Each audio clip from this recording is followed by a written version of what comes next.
Halo, kali ini saya mau memberikan tutorial tentang bagaimana jam yang diterima dalam keadaan mati. Semua jam yang sudah kita kirim, yang sebelum kita packing, selalu kita cek QC. Contohnya seperti ini. Kita cek apakah kacanya dalam keadaan baik, ada retak atau pecah, jam dalam keadaan nyala apa tidak, seperti ini, jam dengan normal, dan sebagainya kita selalu cek. Tapi seperti yang kita tahu, di kurir itu mereka dalam mengirimkan barang yang kami beri kepada mereka.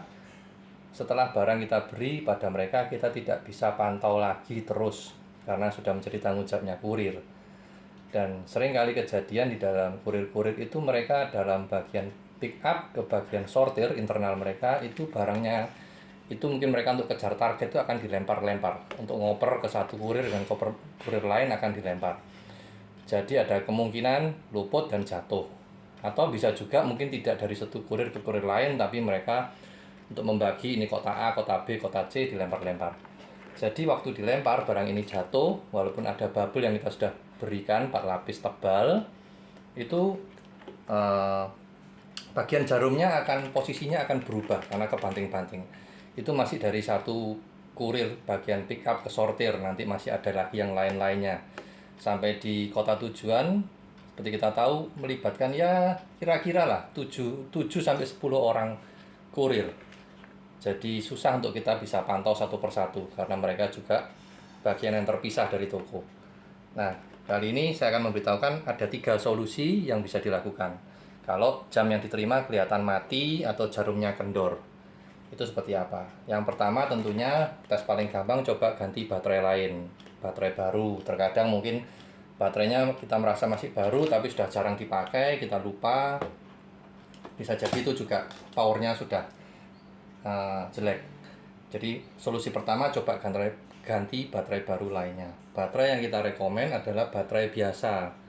Baterai biasa seperti apa? Ya model-model baterai seperti Panasonic, ABC, itu lebih kita rekomen. Jangan pakai baterai Energizer gitu. Memang secara power dia lebih kuat, tapi karena powernya yang lebih kuat itu untuk jangka panjang dia akan merusak mesinnya karena dibikin overpower terus menerus. Jadi kita lebih rekomen baterai biasa. Lalu yang kedua, solusi yang kedua adalah kemungkinan dari waktu di pengiriman di bagian mobil-mobil itu barang ini akan ditumpuk. Walaupun kita sudah kasih stiker fragile, kita info di awal bahwa barang ini pecah belah, jangan ditumpuk benda berat, tapi lagi-lagi kita juga nggak bisa pantau. Itu menjadi tanggung jawab dari kurir. Karena ditumpuk benda yang berat, kemungkinannya ada 2. Satu, kalau benda itu terlalu berat adalah kacanya menjadi pecah. Dan yang kedua, mungkin tidak pecah, tapi kaca ini karena ditekan jangka panjang selama dalam perjalanan, jadi dia akan cekung ke dalam. Cekung ke dalam, efeknya dengan cekungnya ke dalam, bisa bayangkan, akan menekan poros jam yang ada di tengah. Dia tekan, dempet, sehingga jamnya kelihatannya mati. Caranya tinggal dibongkar. Di bagian belakang ini ada 4 mur belimbing biasa, mur biasa. Itu tinggal dibuka. 1, 2, 3, 4. Mungkin agak susah dilihat karena kecil. Tinggal dibuka itu dengan mur biasa, mur belimbing biasa. Dibuka saja.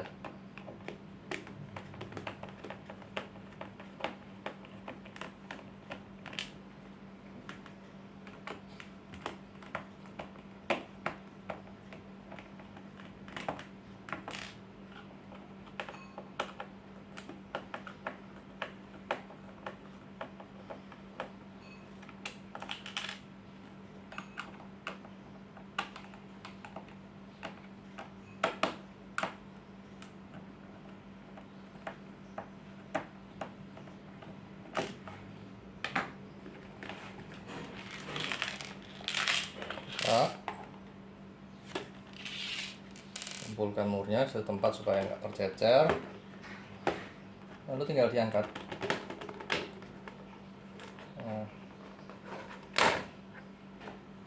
Tinggal diangkat biasa. Nah, solusi yang kedua yang tadi saya berikan, karena tertekan kacanya menjadi cekung ke dalam.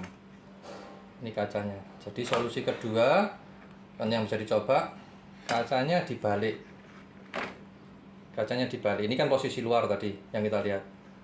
Dibalik, yang luar menjadi di dalam.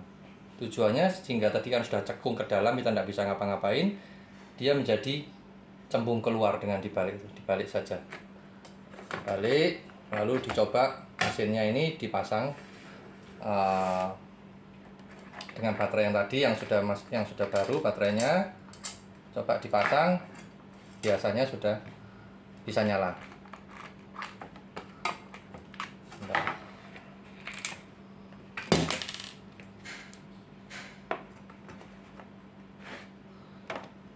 Lalu cara berikutnya, kalau itu masih tidak bisa, biasanya di bagian jarum jam ini either dia kendor sekali karena kebanting-banting tadi sehingga posisi jarumnya kendor. Ini kan masih ada kaku-kakunya ya. Kadang ada yang case yang dia kendor banget. Ada yang juga terlalu dempet seperti yang dilihat. Yang benar itu antara jarum ini, baik jam, detik, menit, itu ada spasinya sedikit. Ada spasinya sedikit, tidak terlalu dempet. Biasanya itu terlalu dempet sekali. Caranya ya, ini bagian ini adalah 3. Pertama jarum bagian detik, lalu bagian jam, dan bagian menit. Ini tinggal diangkat pelan-pelan, hati-hati.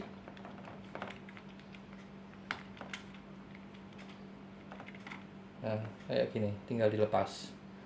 Tergantung mana yang tadi dempet, bisa disesuaikan. Kalau yang dempet bagian jarum detiknya ya hanya jarum detiknya saja. Kalau sampai jarum menitnya atau jamnya ya juga sama.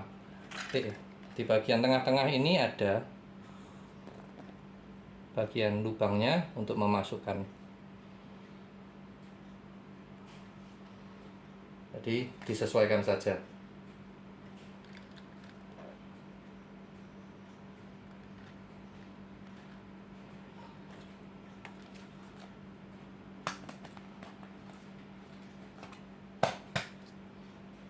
Nah,